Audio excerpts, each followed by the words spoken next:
My name's Ethan. I'm 27, work in IT for a mid-sized tech company, and most days I live quietly. I go to work, I come home, I heat up leftovers, and I fall asleep with the TV still on. Life is consistent, uncomplicated, and I've always told myself that's exactly what I wanted. Cody, my oldest friend, moved to Chicago last year for a finance job. Before that, we'd grown up in the same cul-de-sac just outside Seattle. His mom, Valerie, still lived there. I'd known her since I was 12. She was always around back then, baking something, driving us to soccer games, calling us out when we got too rowdy in the garage. We'd lost touch, naturally, but a few weeks ago, Cody texted me out of the blue. "Hey, can you stop by Mom's? The faucet in the guest bathroom is leaking like crazy." I go myself, but 2,000 miles. You're good with that kind of stuff, right? I almost ignored the message. It had been years, but something about the way he asked made me say yes. That's how I ended up on her front porch one drizzly Saturday afternoon. Same gray siding, same wind chimes that used to keep us up during sleepovers. I knocked once. The door opened a few seconds later. "Ethan?" she said, surprised but warm. Her voice hadn't changed, but everything else had. She looked different now. Not older, just more still. Like time had softened her rather than worn her down. Her hair was darker, shorter. She wore a slate blue sweater, sleeves pulled over her hands, and jeans. Simple. She looked like she belonged in that house, like she had never left, but somehow carried more silence with her now. "Hi, Valerie," I said. "Cody mentioned the faucet?" Her smile was quick, grateful. "Right, yes, come in. It's good to see you." I followed her inside.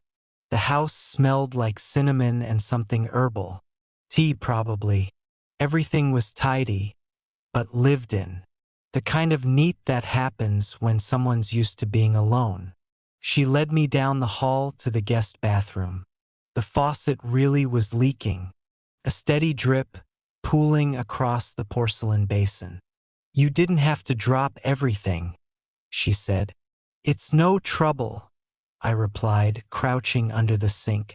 "I work better when things aren't exploding." She laughed. Quiet, honest sound. As I worked, she sat on the edge of the tub, talking. Not filling the silence, just being there. "I've gotten used to the noise, you know," she said. "That drip was company. Hopefully I don't take away your only friend." "No, it's nice. Having someone here." There was something in the way she said it. Not flirty, not forward, just honest. When I finished, she brought me a towel and we both stood in the doorway. "You want some tea?" she asked, almost casually. I paused. "Sure," I said.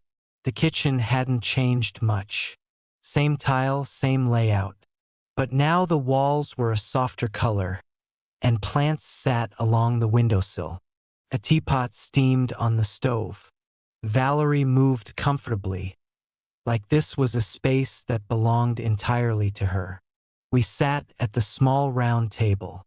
She poured the tea into two mismatched mugs and slid one toward me. "I'm sure this isn't how you planned your Saturday," she said. "I didn't have a plan," I replied. "This is nice."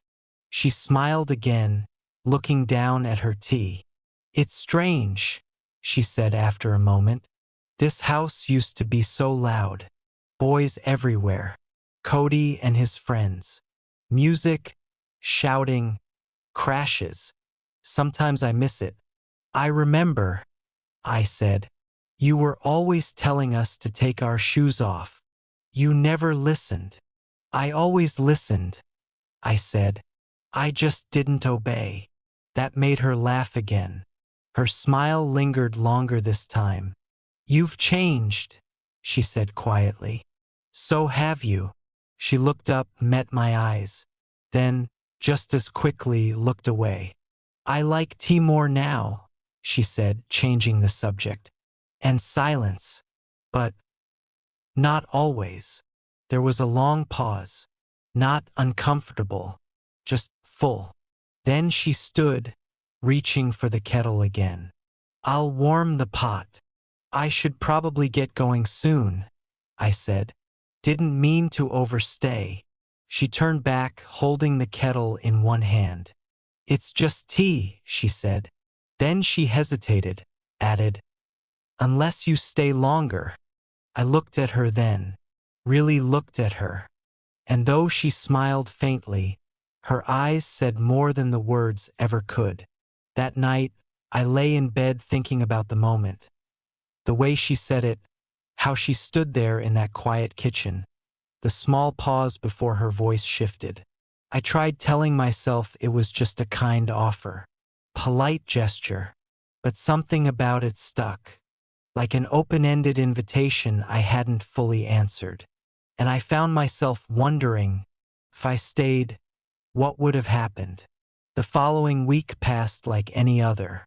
On the surface, I went to work, fixed bugs, sat through meetings that could have been emails, scrolled through social media I barely cared about, and came home to an apartment that felt too quiet. But underneath it all, that sentence she said kept looping in my mind. It's just tea, unless you stay longer. She hadn't meant it in a bold way. She didn't lean in. She didn't even touch me. But something about it hung in the air like perfume, lingering long after I left. On Thursday evening, as the rain painted streaks across my windows, I texted her. Hey, did the faucet behave? She replied almost immediately. Yes, it's been very obedient. Unlike certain teenagers I remember.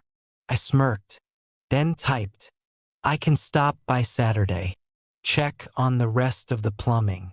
Just in case. There was a pause before her answer. I won't argue, but only if you stay for tea. Something about that made my chest tighten a little. It was playful, but not empty. Saturday came, gray and damp, the kind of weather that made you slow down. I parked on the same street, walked up the familiar path, and noticed the small details I'd missed before.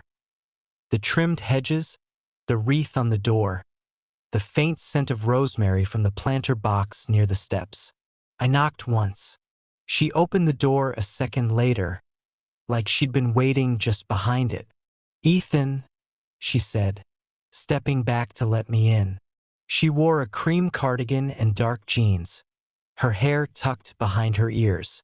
She looked calm, composed, but I thought I saw something flicker across her face for a moment. Relief, maybe. Hey, I said. The tea ready? She smiled. Always. We didn't go to the kitchen right away. She walked me through the house, asked if I could look at a cabinet hinge that had started to loosen, and a drawer that stuck. Small things, things that didn't need urgent fixing. But I understood. I fixed them anyway, and when I finished, she poured the tea. This time we sat in the living room. The fireplace was lit. Not for heat, it wasn't cold enough, but for the warmth of it, for the atmosphere. There were 2 mugs and a small plate of lemon shortbread cookies on the coffee table. She curled her legs under her on the couch, close enough to me that I could feel the heat from her knee. She sipped slowly and said, "You're easy to be around. Is that a good thing?" I asked, smiling. "It's a rare thing," she said. "Most people make me tired. You don't." I didn't know what to say to that, so I just nodded and sipped my tea. We sat like that for a while, not speaking, just listening to the crackle of the fire and the soft hum of an old jazz record spinning low from the corner shelf. Then she asked, "Why are you single?" The question caught me off guard. not because it was inappropriate, but because it was direct. I don't know, I said after a second. I guess I've always liked quiet more than noise. Most people want a lot. Fast, big feelings, loud love. I don't know if I'm built that way. She nodded slowly. Neither am I. She looked at her mug, like she was debating whether to say something more. After Cody moved out, this house got so quiet. First, I hated it. I'd turn on the TV just for background noise. But then, I started to notice things again. The way the light hits the kitchen table in the morning. The sound of the rain on the skylight. I started having conversations with myself. Out loud. She laughed a little at that, then looked over at me.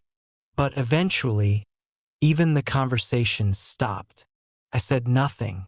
I didn't need to. I just listened. That was all she needed.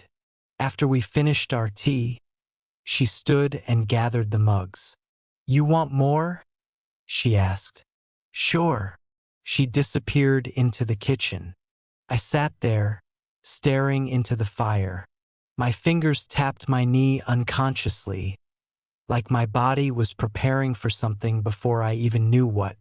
When she returned, she brought a new mug for me, but didn't sit back down. She stood near the fireplace, facing me. The flames flickered across her face, dancing gently in her eyes. It's just tea, she said again.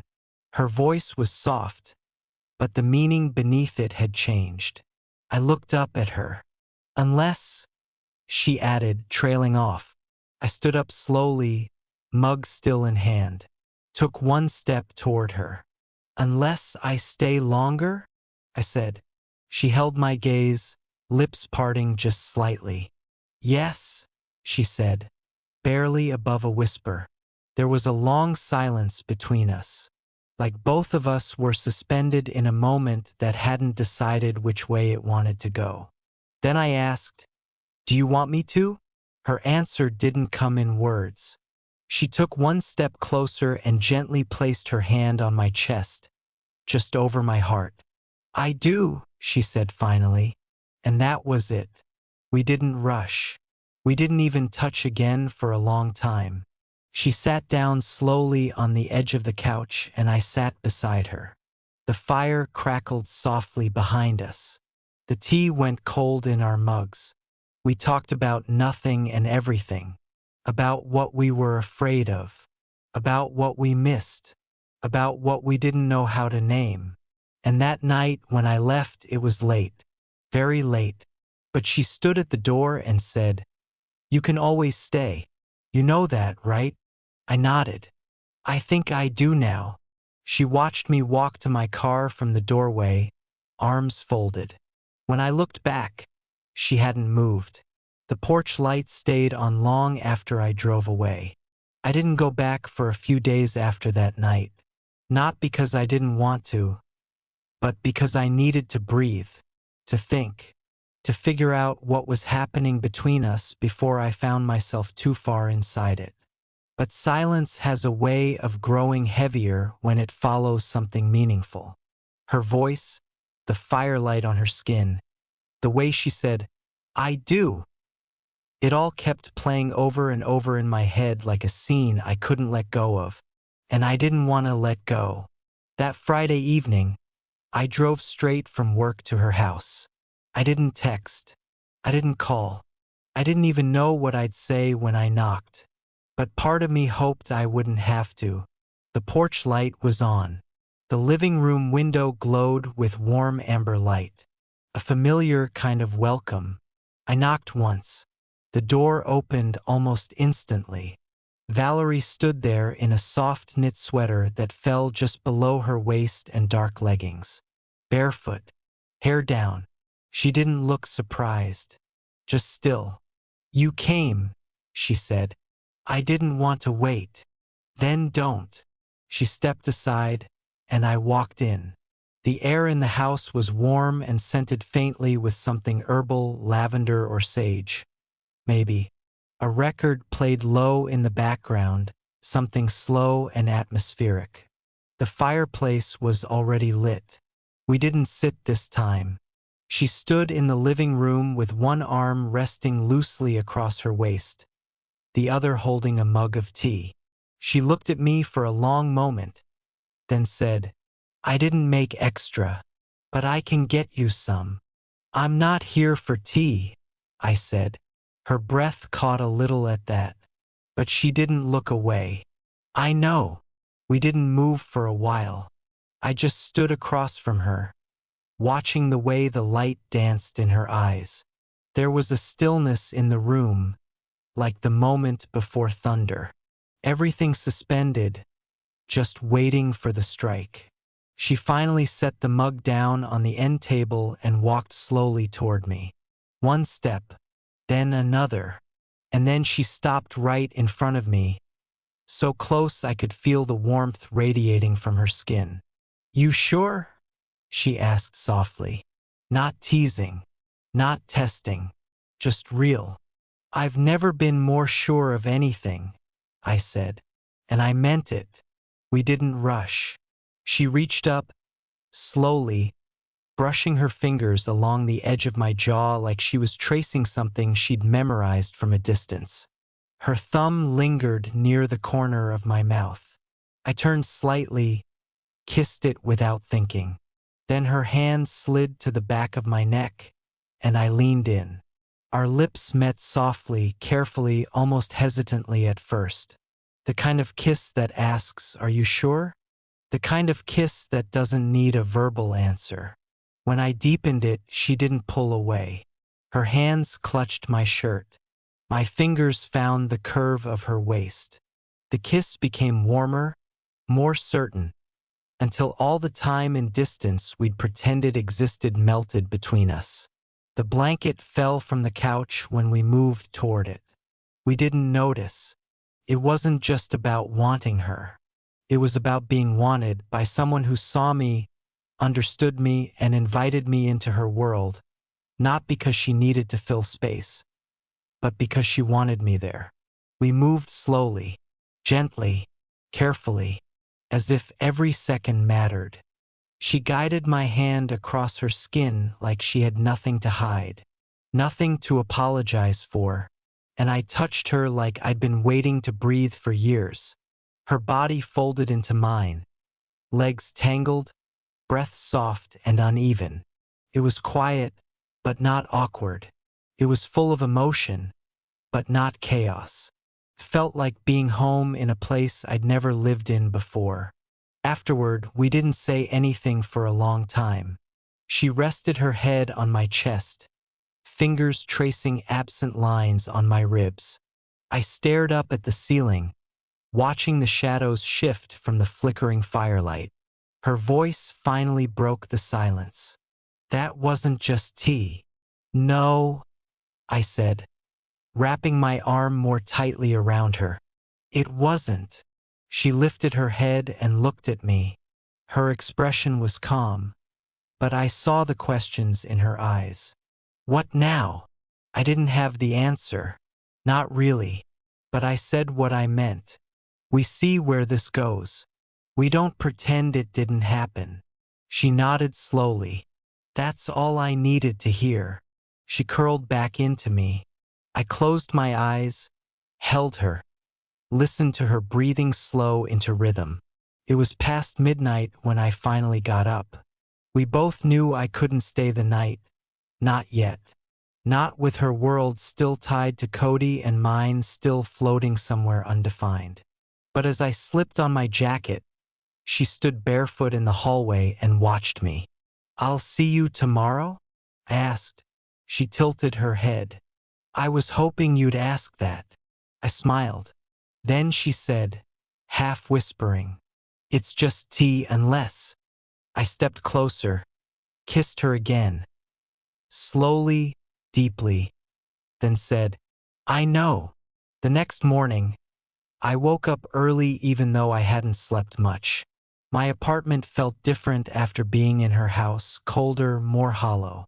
I walked to the kitchen, started the coffee machine, then stopped it halfway. The taste wouldn't be the same. I kept thinking about the curve of her back beneath the blanket, the softness in her voice when she said my name, the way her fingers had lingered on my chest like she was afraid I'd vanish when she let go. I wanted to be there again. And not just physically. I wanted to be in that space with her, in that stillness we'd built. The kind that doesn't come around often, and once it does, it refuses to let go of you. But I also knew we weren't living in a world without consequences. Over the next 2 weeks, I saw her 4 times. We kept it quiet, not because we were ashamed, but because it was ours and it was fragile. I come by in the evenings. She'd leave the porch light on, always. Sometimes we drank tea. Sometimes we didn't get that far.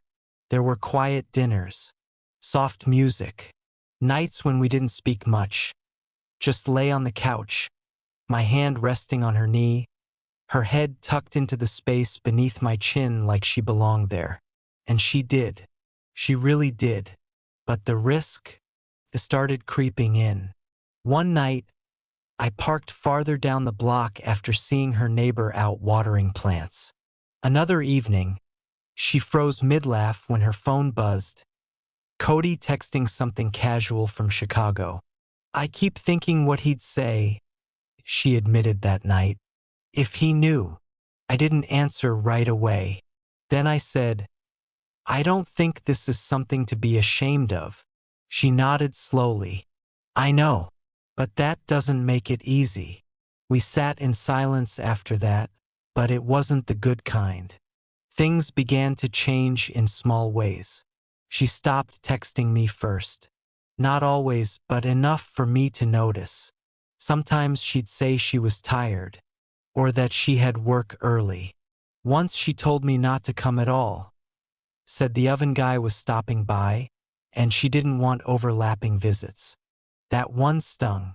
And yet, every time I walked away, she'd say the same thing, softly, like a secret. You can come by tomorrow, if you want. I always did. The real shift came one Sunday afternoon. We were sitting on the back porch, sipping iced tea, the late sun washing the yard in a hazy gold.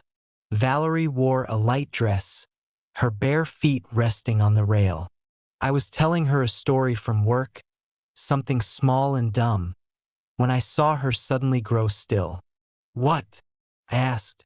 She pointed slightly, eyes narrowing. Across the fence, her neighbor, an older woman with sharp eyes, was watching us from behind her kitchen window, just barely visible, just enough. Valerie didn't move, didn't wave, just looked away and whispered, I think she knows. A few minutes later, the mood was gone. I left early that night. She didn't walk me to the door. The next evening, I stopped by unannounced. I knocked. The porch light was off, and the door didn't open. I waited. 5 seconds. 10. Then I turned and walked back to my car, hands in my jacket, heart heavier than I wanted to admit. Just as I was about to pull away, my phone buzzed. Valerie, I didn't lock it. I just couldn't open it tonight. I'm sorry. I stared at the screen for a long time before replying. I understand. I really do. But I miss you. She didn't answer that night, or the next. A few days later, I saw her again. She had invited me, said she'd made soup, and the rain was supposed to come in. The air was gentler between us that night, but guarded. Her eyes lingered less. Her touch was light, fleeting, like she was already letting go but hadn't told herself yet. I stood in the hallway holding my jacket when she said it again, almost exactly like the first time. It's just tea, she said. But she didn't finish the sentence this time. She didn't say, unless.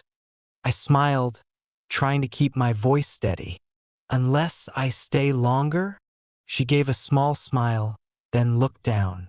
I don't know if I'm strong enough for this, she whispered. I took a step closer. Then let me be strong for you. She looked up. There were tears in her eyes, but they didn't fall. Promise me something, she said. Anything. If this ends, don't remember me for how it ended. Remember me for how it felt when it was good. I didn't have words for that.